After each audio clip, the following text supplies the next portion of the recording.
안녕하세요. 한의사 강용혁입니다. 우리는 흔히 좋은 일이 생기면 다 내 덕이고 나쁜 일이 생기면 남 탓이나 세상 탓, 심지어 조상 탓까지 한다라고 말합니다. 그리고 이를 비양심적 태도다라고 말합니다. 반면 어떤 일이 일어나도 모두 자기 탓으로 끌고 들어오는 이들도 있습니다. 우리는 이를 양심적이다라고 말하지만 사실은 정신건강에 매우 좋지가 않습니다. 그래서 우울증이나 불안장애 화병 환자분들을 보면 지나친 자기 탓이 항상 문제가 됩니다. 우리가 우울하고 불안해지는 이유도 마찬가지입니다. 사업도, 일도, 학업이나 연애도 실패하는 경우가 성공하는 경우보다는 훨씬 더 많습니다. 그런데 어떤 이는 매우 큰 실패를 경험하고도 우울증으로 가지 않는데 어떤 이는 객관적으로는 별일 아닌데 우울증까지 와버립니다. 예를 한번 볼까요? 20년을 남편과 자식을 위해 헌신하던 가정주부 A씨는 남편의 외도로 이혼을 하게 됐습니다. 그런데 이분은 이혼 후에도 혼자서 자식을 키우며 열심히 잘 살고 있습니다. 객관적으로 보면 화병이나 우울증이 올 법한데도 말이죠. 반면 20대 여성 B양은 3개월 사귀던 남자친구와 헤어진 뒤로 우울증이 와버립니다. 일종의 상사병이죠. 세상이 끝난 것 같은 슬픔에 식음을 전폐하고 밥만 먹으면 혹은 밥 냄새만 맡아도 계속 토해버리는 통에 식사를 제대로 할 수가 없습니다. B양은 하늘이 무너진 것 같고 다시는 제대로 좋은 남자를 만나지 못할 것 같다는 자기 결론에 빠져서 우울증이 생겨버린 겁니다. 이처럼 우울과 불안이 객관적 상황에 좌우되는 것 같지만 사실은 그렇지가 않습니다. 객관적 상황을 어떻게 재해석하느냐에 달려 있는 것이죠. 사람이 다른 동물과 가장 다른 점 중에 하나가 바로 사고 기능, 생각을 한다는 점이죠. 사람은 충격적 사건, 사고나 실패를 경험하면 그 원인에 대해서 생각을 하게 됩니다. 이를 정신의학에서는 귀인 이론이다라고 말합니다. 즉 원인을 어느 쪽으로 귀결시키느냐라는 심리적 태도를 말합니다. 이에 따라서 우울이나 불안, 분노 등이 더 심해지기도 하고 덜해지기도 하더라는 겁니다. 귀인 이론의 첫 번째 요소는 바로 내부 귀인이냐 외부 귀인이냐입니다. 즉 사건, 사고나 실패가 닥쳐왔을 때 누군가는 외부적인 걸 원인으로 생각하고 누군가는 자기 자신에게서 자기 자신의 내부에서 뭔가 원인을 찾더라는 겁니다. A씨의 경우에는 내가 이혼하게 된 게 남편이 외도를 했고 잘못한 거야 라며 외부적 상황에서 원인을 찾은 겁니다. 또 만약 누군가 식당을 하는데 장사가 잘 안 된다. 아, 요즘 경기가 다들 너무 어려워서 그런 거야 라고 여긴다면 외부 기인입니다. 그런데 남편이 바람을 폈습니다. 안 좋은 사건 사고가 발생한 거죠. 이때 C씨는 외부가 아닌 자기 탓을 하는 내부 귀인을 하게 됩니다. 즉 남편이 바람을 폈다? 왜 폈을까? 내가 성적 매력이 없어서 그런가? 내가 다정하게 못 챙겨줘서 그런가? 내가 성격이 못나서 그런가? 이런 식으로 외도한 남편이라는 중요 변수는 다 무시해버리고 자기 자신에게서 원인을 찾기에 바쁩니다. 결국 C씨는 심각한 불안장애와 성형 중독에 빠져버렸습니다. 즉 내 남편이 바람핀 것도 내 탓이니 결국 나한테서 원인을 찾고 개선을 해야겠다는 생각에 내 얼굴을 더 예쁘게 고쳐야지만이 남편이 바람을 안 필 거다라는 불안이 강해진 거죠. 남편이 바람을 핀 건 남편의 문제죠. 남편의 부도덕과 충동적 욕구의 문제인 것이죠. 그런데도 이를 내 문제로 내부로 끌고 들어가니까 자신의 코가 계속 삐뚤어진 것 같다는 강박에 시달리는 엉뚱한 상황이 펼쳐지는 겁니다.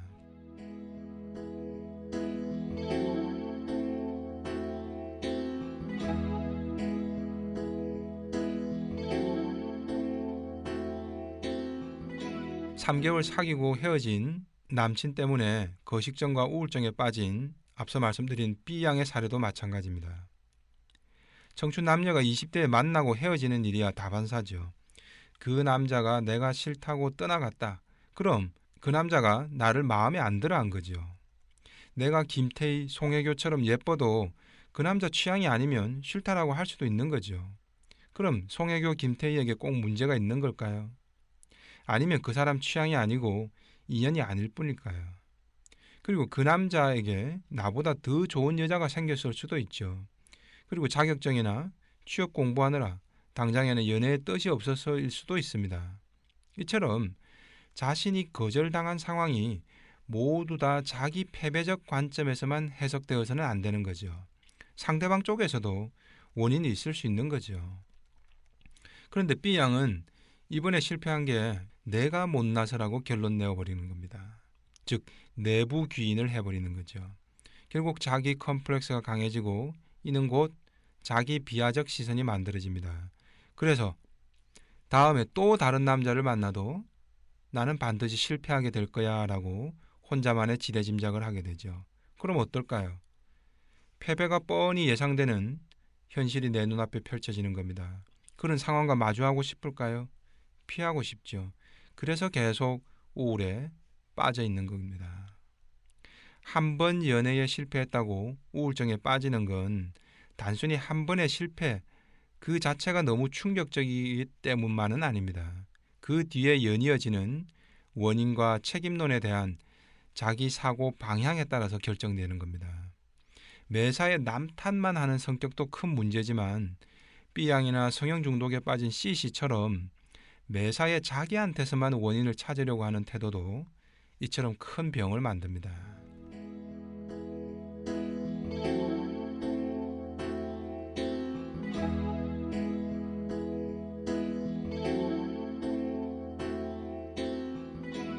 자, 지금까지는 내부냐 외부냐를 살펴봤습니다. 두 번째는 안정적 귀인이냐 불안정적 귀인이냐 이것도 중요합니다. 용어가 조금 생소해서 그렇지 그리 어려운 내용은 아닙니다. 안정적 요인이라는 것은 좀처럼 잘 변하지 않는 내용입니다.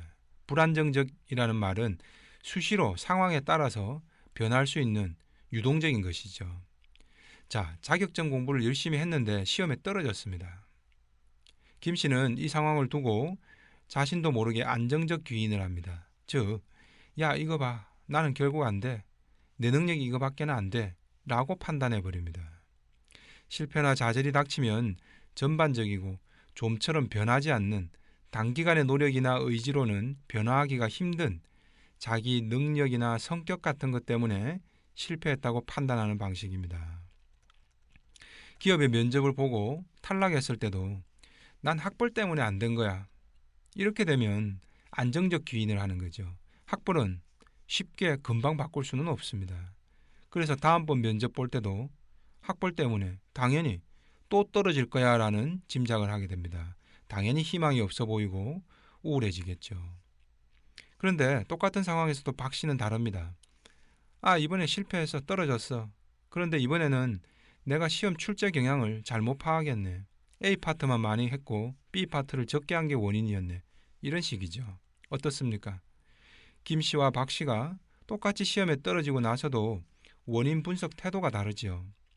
김 씨는 그저 자신의 전체적 역량이라는 뭔가 바뀌기 힘든 안정적 귀인을 하는 겁니다. 반면 박 씨는 상황에 따라서 매우 유동적이고 금방금방 바뀔 수 있는 불안정적 귀인을 하는 겁니다. 박 씨는 한 해 더 열심히 해봐야겠다라는 생각이 들겠지만 김 씨는 한 해 더 하면 뭐하나 내 능력이 이 모양이라 안 되는 걸 내 학벌 때문에 어차피 안 될 텐데 라면서 또다시 자기 패배적 사고에 빠지기가 쉽습니다. 결국 우울과 불안에 빠질 가능성이 높아지는 거죠. 즉 자기 노력이나 주변 상황 등 쉽게 변화할 수 있는 요소에 초점을 맞추기보다 쉽게 변화하기 힘든 요소에 원인과 책임을 돌려버리는 마음의 습관이 있는 겁니다. 반면 실패했더라도 당시의 노력 부족이나 일시적 상황, 특정 요건에서 원인을 찾으려고 노력하면 좌절감은 오래가지 않습니다. 그때의 일시적 특수한 상황만 개선할 노력을 기울이면 되는 것이니까요. 마지막으로 전반적 귀인과 특수적 귀인이라는 것도 있습니다. 위의 내용과 크게 다르지는 않습니다. 말 그대로 내가 이번에 실패했다면 그 원인을 디테일한 그 무엇에서 찾으면 됩니다. 그런데 우울과 불안에 쉽게 노출되는 분들은 이를 전반적인 속성으로 확산시켜 버립니다. 예컨대 운전을 하다가 교통사고가 났습니다. 그런데 어떤 분은 꽤 큰 사고에도 아무렇지 않은 듯 아픈데 치료하고 차 수리해서 다시 또 운전을 잘 합니다. 왜 그럴까요? 특수한 상황에 귀인을 시키는 겁니다. 아, 그때 내가 빨간불인데 신호를 못 보고 그냥 지나가다가 사고가 난 거야. 앞으로는 신호 잘 보면 사고가 안 나는 거지. 혹은 아, 그때 내가 휴대폰 전화 받으면서 운전하느라고 집중력이 분산돼서 사고가 난 거야. 앞으로는 안 그러면 사고 안 나는 거지. 라고 특수한 상황 그 자체의 원인을 국한시키는 거죠. 성추행을 당한 경우도 마찬가지입니다. 아, 성추행한 그놈이 잘못된 거고 그때 술자리에서 많이 취했던 상황에서 같이 있었던 것 자체가 원인이 될 수 있었어. 이제는 상대가 그렇게 술이 많이 취해서 위험성이 있을 때는 미리 피해버리면 돼. 이게 특수적 귀인입니다. 이분은 남자들과도 잘 어울리고 잘 지낼 수 있습니다. 그런데 성추행을 한번 당했으니까 아마 모든 남자들이 다 나한테 앞으로 성추행할지도 몰라라고 여기면 이는 전반적 귀인을 하는 겁니다. 그럼 어떨까요? 남성을 보는 것만으로도 남자라면 다 치가 떨리고 싫어지겠죠. 연애도 결혼도 하기 싫고 결국 자기 트라우마와 컴플렉스만 강해집니다. 이런 게 외상 후 스트레스 장애로 이어지는 거죠. 교통사고도 마찬가지입니다. 나는 운전했고 사고가 났다. 그러니 다음번에 또 운전을 하면 또 사고가 날 수 있어. 나 죽을지도 몰라. 그러니 나는 이제 운전을 하면 안 돼. 내가 운전을 해도 그런데 남이 운전하는 차를 타도 마찬가지일 거야. 그러니 차도 타면 안 돼. 이런 식으로 특별한 상황에서 특별하게 일어난 결과를 앞으로 펼쳐질 모든 미래에 전반적으로 다 일어날 것처럼 여겨버리면 결국 불안과 우울에서 벗어나기가 어려워지는 겁니다.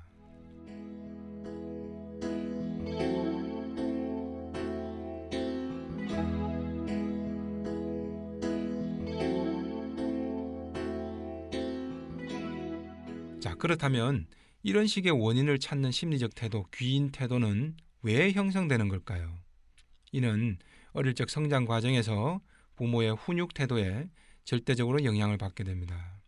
아이가 뭔가 실수나 잘못을 했을 때도 잘못한 것, 그것만 가지고 혼을 내야 됩니다. 물건 하나를 어질러 놨는데 물건 어질러 놓은 것만 가지고 야단을 쳐야 한다는 거죠. 그런데 네가 네 물건 하나도 제대로 정리 못하는 주제에 앞으로 네가 뭐가 되겠니? 라는 식이 되면 이는 결국 자신에게 닥친 좌절이나 실패, 실수 이런 것들을 전반적이며 내부적으로 귀인하는 태도를 만들게 됩니다. 또 시험 성적을 잘 못 받아오면 이번에는 뭐가 부족했다라가 아니라 너는 커서 뭐가 될래? 네가 하는 게 다 그렇지. 이런 식으로 야단치기도 합니다. 구체적 사안을 놓고 혼내는 것이 아니라 아이 전반의 성격이나 인격적 문제로 확대시키고 비하시킵니다. 이런 판단 습관에 계속 길들여지면 아이는 점점 자신의 주변에서 일어나는 실패나 좌절을 자신도 모르게 그런 식으로 재해석하는 심리적 태도가 만들어져 버리는 거죠. 우리가 살면서 너무 우울하고 불안할 때는 너무 지나친 남 탓도 문제지만 너무 자기 탓만 하고 있는 것은 아닌지도 살펴봐야 합니다.